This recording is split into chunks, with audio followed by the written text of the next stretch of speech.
প্রত্যেকবার নাইট শেষে সকালে এই সময়টা এত ভালো লাগে, এক অন্যরকম অনুভূতি কাজ করে।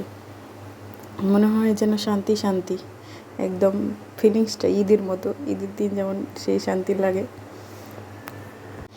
যাই হোক, আবহাওয়াটাও অনেক সুন্দর ছিল, যদিও অনেক গরম, কিন্তু বাতাসটা এত শান্তির, সেই অসাধারণ। আর আগামী 2 মাসের মতো শান্তি পেয়ে গেলাম। যদিও নাইটে তেমন কোনো প্যারা নেই, তারপরেও হলো নিজের বিছানায় শোয়ার একটা অন্যরকম অনুভূতি। নিজের বিছানায় শুলে যে শান্তিটা লাগে, সেটা অন্য কোথাও থাকলে পাওয়া যায় না আর কি। আর এই যে সুন্দর সুন্দর ফুলগুলো ফুটে আছে, দেখতেও খুব সুন্দর লাগছিল, একদম অসাধারণ। সকালের দৃশ্যগুলো আসলেই সুন্দর।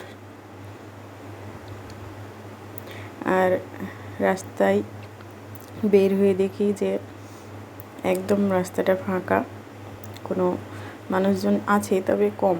মানে ঢাকা শহরে এরকম ফাঁকা পাওয়াটা ভাগ্যের ব্যাপার। এটা হলো শুক্রবারে